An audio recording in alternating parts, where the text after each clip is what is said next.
Hello everybody, I'm Anushka.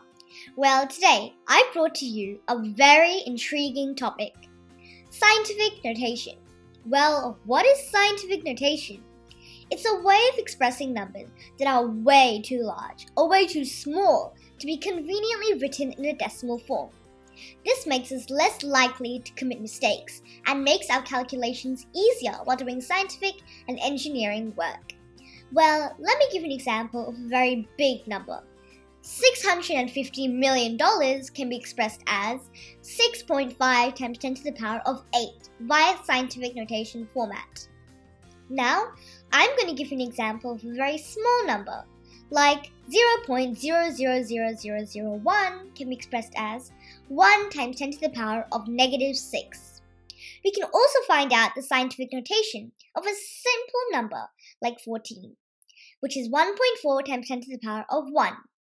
Similarly, we can find out the scientific notation of 0.000325, which is 3.25 times 10 to the power of negative 4.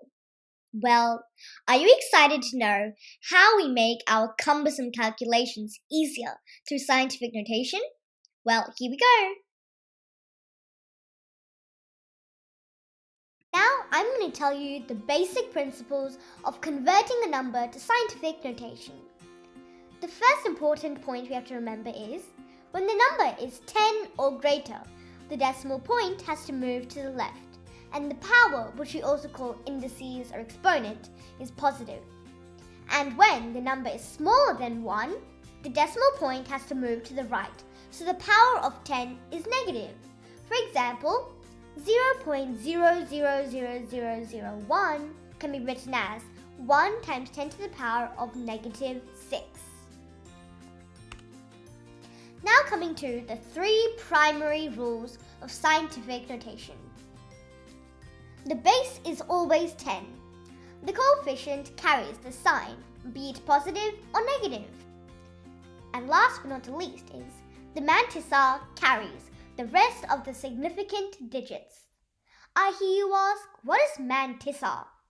Well, I've given an example. For example, 3.25 times 10 to the power of negative 4. In this case, 3.25 is the Mantissa. Now, I'll walk you through the project which I showcased in my school. Here, I'm going to demonstrate the comparison between some astronomical, which are very heavy and humongous, and microscopic, which are tiny-sized objects in our universe. I have used meters as my unit of measurement to measure the diameter or length of each of my chosen objects. I have chosen 3 microscopic objects, which are hepatitis B virus, which is 4.2 times 10 to the power of negative 8 meters in length, Buckyball, which is 1 times 10 to the power of minus 9 meters in length, and the violet light wavelength, which is 4 times 10 to the power of negative 7 meters in length. Well, I was really interested to find out more about what is Buckyball and why it's named Buckyball. So I found out that it is a hollow spherical molecule called Buckminster fullerene. It is named after Richard Buckminster, who is also lovingly called Bucky. Buckminster fullerene is a type of fullerene with the formula C60. And C60 is a molecule that consists of 60 carbon atoms. The arrangement resembles that of a soccer ball because of its pattern of 20 hexagons and 12 pentagons. And each of these atoms have a diameter of about 1 nanometer. So it is called Buckyball because Richard Buckminster is lovingly called Bucky, and it resembles the shape of a soccer ball, so Bucky ball. Now coming to the astronomical objects, which are Cat's Eye Nebula, which measures 2.5 times 10 to the power of 15 meters in length, Omega Centauri, which is 1.5 times 10 to the power of 18 meters in length, and the Small Magellanic Cloud, which is 7 times 10 to the power of 19 meters in length.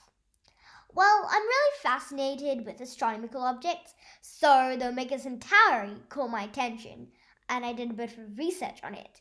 And I found out that It was identified by Edmund Halley as a non-stellar object in 1677.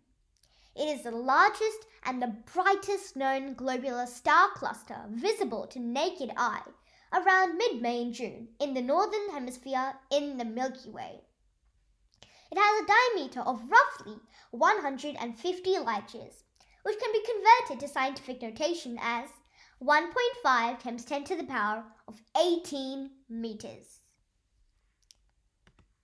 Well, now, I'm assuming that the buckyball is the smallest amongst microscopic set of objects, and the small Magellanic Cloud to be the biggest one amongst astronomical objects. Now, I've listed them in order of smallest to largest with respect to their size on a scale.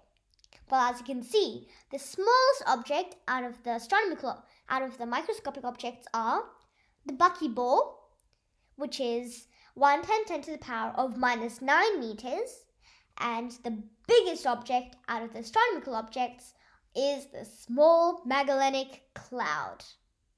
Well, don't go by its name, it's quite the contrary. In fact, it's one of the largest astronomical objects in our Milky Way. Now coming to some trivia about the astronomical and microscopic objects I've chosen. First question. How many buckyballs can fit inside the small Magellanic Cloud?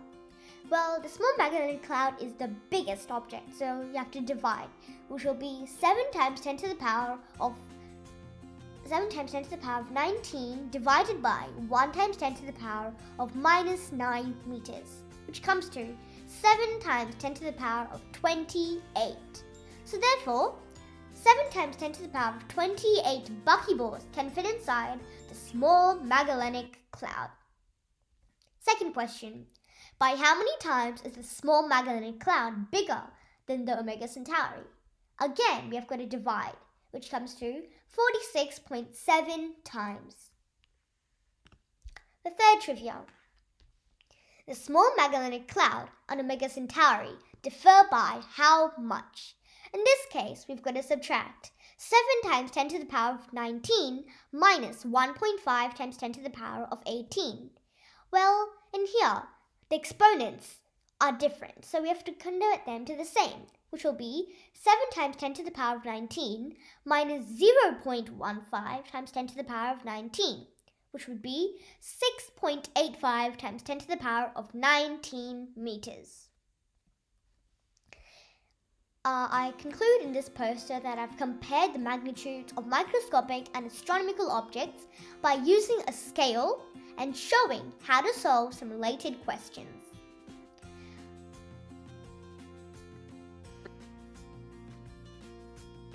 Thanks for watching. Hope this video was helpful and gives you a clear understanding of how to convert really big, small numbers into scientific notation and makes the calculations easier. Thank you for watching. Bye!